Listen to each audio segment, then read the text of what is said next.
പ്രിയപ്പെട്ടവരെ, കിളിമാനൂർ പാപ്പാലയം എന്ന് പറയുന്ന സ്ഥലത്ത് മരണപ്പെട്ടു പോയ ഒരു സഹോദരൻ, കല്യാണത്തിന്റെ മണവറയ്ക്കകത്താണ് ആ സഹോദരന്റെ കഫം പൊതിഞ്ഞത്.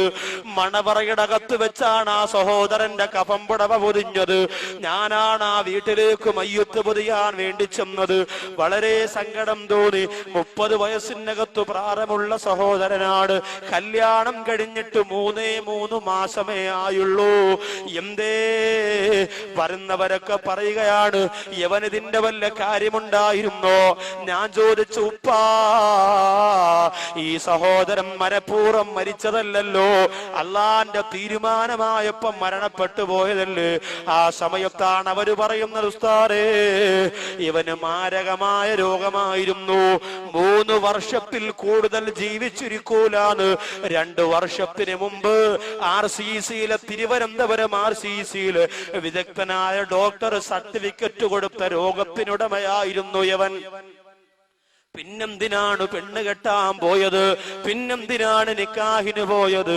ആ പെണ്ണിന്റെ ജീവിതവും നശിച്ചു പോയില്ലേ എന്ന് പറഞ്ഞുകൊണ്ടവര് കരയുമ്പോൾ, ആ അടക്കമെല്ലാം കഴിഞ്ഞ് ആ വീട്ടിലേക്ക് വന്നു പ്രിയപ്പെട്ട സഹോദരന്റെ മരണപ്പെട്ടു പോയ സഹോദരന്റെ ഭാര്യയെ വിളിച്ച് കാര്യം തിരക്കിയപ്പോ, ഇയാൾക്ക് രോഗമായിരുന്നോ എന്ന് നീ അറിഞ്ഞായിരുന്നോ എന്ന് ചോദിക്കുമ്പോ കരഞ്ഞുകൊണ്ട് പറയുന്നു, ഉസ്താദേ, എന്റെ വീട്ടില് ഞങ്ങള് 4 പെമ്മക്കളാ, ഞങ്ങള് 4 പെമ്മക്കളായിരുന്നു ഉസ്താദേ. എനിക്ക് വാപ്പച്ചിയില്ല. എന്നെ എന്റെ ഉമ്മ പ്രസവിച്ചതോടെ വാപ്പച്ചി മരിച്ചുപോയി. എന്റെ ഉമ്മയാണ് എന്റെ 3 യുക്തമാരെയും നിക്കാഹ് ചെയ്യിപ്പിച്ചേക്കാൻ ഓടി നടന്നത്.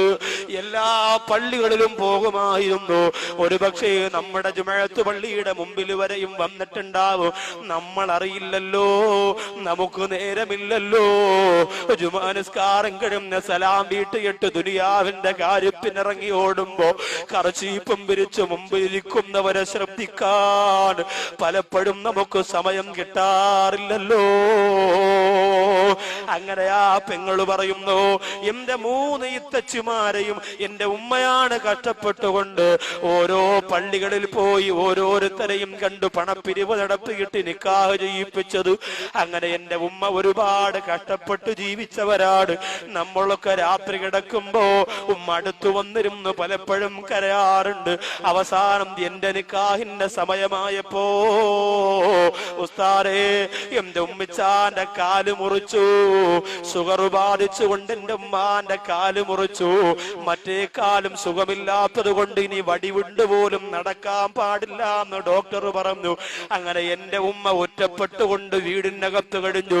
ഉസ്താദേ, എന്നും എന്റെ മുഖത്ത് നോക്കിയിട്ട് ഉമ്മ പറയും, നീ ഭാഗ്യം കെട്ടവളാണ് പെണ്ണേ, നിന്നെ പ്രസവിച്ചതിന്റെ അന്ന് വാപ്പ മരിച്ചില്ലേ, നിന്റെ നിക്കാഹിന് സമയമായപ്പോ എന്റെ കാല് പോയില്ലേ, ഇനി എങ്ങനെയാണ് മോളെ പുര നിറഞ്ഞു നിൽക്കുന്നതിനെ പറഞ്ഞു വിടുക എന്ന് ചിന്തിച്ചുകൊണ്ട് പൊട്ടിക്കരഞ്ഞപ്പോ, ഉസ്താദേ, ഒരുപാട് ദിവസം ഞാൻ മനസ്സുകൊണ്ട് ആത്മഹത്യ ചെയ്യാൻ ആഗ്രഹിച്ചു പോയതാണ്.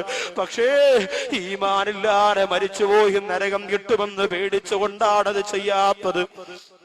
അവസാനം എന്നോടൊരു സുഹൃത്ത് വന്നു പറഞ്ഞു, പെണ്ണേ, സ്ത്രീധനം വേണ്ട, കൈമണി വേണ്ട, അച്ചാരം വേണ്ട, ഒരു നിക്കാഹിന് ഒരുങ്ങിക്കോ. ചെറുക്കനെ കണ്ടിഷ്ടപ്പെട്ടാൽ 1 രൂപ പോലും വാങ്ങാതെ നിന്നെ കെട്ടാനൊരുക്കമാണെന്ന് പറഞ്ഞപ്പോ ഞാനത് സമ്മതിച്ചു. അന്ന് എന്നെ കാണാൻ ഈ രോഗം പിടിച്ച സഹോദരനാണ് വന്നത്. കണ്ടിഷ്ടപ്പെട്ടിട്ട് അവസാനം എന്നോട് അയാള് പറഞ്ഞു, പെണ്ണേ, ഏത് സമയത്തും മരിക്കുമെന്ന് ഡോക്ടർ പറഞ്ഞ് ചികിത്സ നിർത്തിയ ശരീരമാണ് എന്റേത്. അതുകൊണ്ട് എപ്പോഴും ഞാൻ മരിച്ചു പോകാ. 3 വർഷം വരെ ഡോക്ടർ ജീവിച്ചിരിക്കാൻ സാധ്യതയുണ്ടെന്ന് പറഞ്ഞെങ്കിൽ പ്രതീക്ഷയൊന്നുമില്ല. അതുകൊണ്ട് കുറഞ്ഞ കാലത്തിനിടയ്ക്ക് എനിക്കും നിനക്കുമാരി വിവാഹ ജീവിതത്തിൽ ഏർപ്പെടാ. ഞാൻ മരിച്ചാൽ എനിക്ക് വേണ്ടി ദുആ ചെയ്യുന്ന ഒരു ഭാര്യ, അള്ളാന്റെ അനുഗ്രഹം കൊണ്ടൊരു കുഞ്ഞിനെ തന്നാ എനിക്ക് വേണ്ടി ദ്വാരക്കുന്ന ഒരു കുഞ്ഞ്, ഇതാണ് എന്റെ ആഗ്രഹം. നിനക്ക് നിക്കാഹിന് സമ്മതമാണോ എന്ന് ചോദിച്ചപ്പോ ആ പെണ്ണു പറയും, ഉസ്താദേ, എന്റെ ഉമ്മയോട് പറയാറ്, എന്റെ ഇത്തമാരോട് രോഗത്തിന്റെ കാര്യം പറയാറ്, ആരോടും പറയാറ്. അള്ളാഹു ചിലപ്പോ രോഗം മാറ്റിക്കൊടുത്തെങ്കിലോ എന്ന് പറഞ്ഞ് കണ്ണീരോടെ ദുആ ചെയ്ത് ഞാൻ ആ നിക്കാഹിന് സമ്മതം മൂളി ഉസ്താദേ. അവിടെയും അള്ളാഹു എന്നെ തോൽപ്പിച്ചു കളഞ്ഞല്ലോ. 3 വർഷം പോയിട്ട് 3 മാസം പോലും എനിക്ക് ആ പ്രിയപ്പെട്ടവന്റെ കൂടെ ജീവിതം നയിക്കാൻ കഴിഞ്ഞില്ലല്ലോ. 3 കോടി രൂപയ്ക്ക് മക്കളുടെ കല്യാണത്തിന് ഭക്ഷണം വെച്ച് വിളമ്പുന്ന പണക്കൊതിയന്മാര് പഠിച്ചോ. ആ പാവപ്പെട്ട പൊന്നുമോളെ കണ്ണീരുണ്ടല്ലോ, ആ കണ്ണീരിന്റെ ശാപം നമ്മുടെ തലയൊന്ന് പോകൂല പണക്കൊതിയന്മാരെ. അള്ളാഹു എന്നെയും നിങ്ങളെയും കാത്തുരക്ഷിക്കട്ടെ. ഇതിന് ഔസാദ് ബാക്കവി പറയുമ്പോ ഈ സംഘടന എതിർക്കുന്ന ചില ആൾക്കാര് പറയും, ബാക്കവിക്കത് പറയാ ഉസ്താദുമാരാണ് പണം കൊണ്ട് കല്യാണം നടത്തുന്നത്. എന്റെ പ്രിയപ്പെട്ടവരാണ് എന്റെ മുമ്പിൽ ഇന്നലെയും ഇന്നുമായി നിറഞ്ഞിരിക്കുന്നവരോട് ഞാൻ പറയുകയാണ്, എന്റെ കുടുംബ ജീവിതം നിങ്ങൾക്ക് പരിശോധിക്കാ.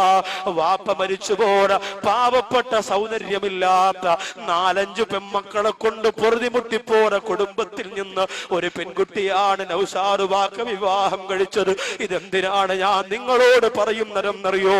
ഇതെന്തിനാണ് പറയുന്നതെന്നറിയോ? എന്റെ ശബ്ദം കേൾക്കാൻ ഓടിയെത്തിയ എന്റെ പ്രിയപ്പെട്ട ചുണക്കുട്ടന്മാരുടെ മനസ്സിന്റെ കത്ത് പാവപ്പെട്ടവരോടൊരു കനിവ് തോന്നാ, സാധുക്കളോടൊരു കനിവ് തോന്നാൻ വേണ്ടിയാ പറയുന്നത്.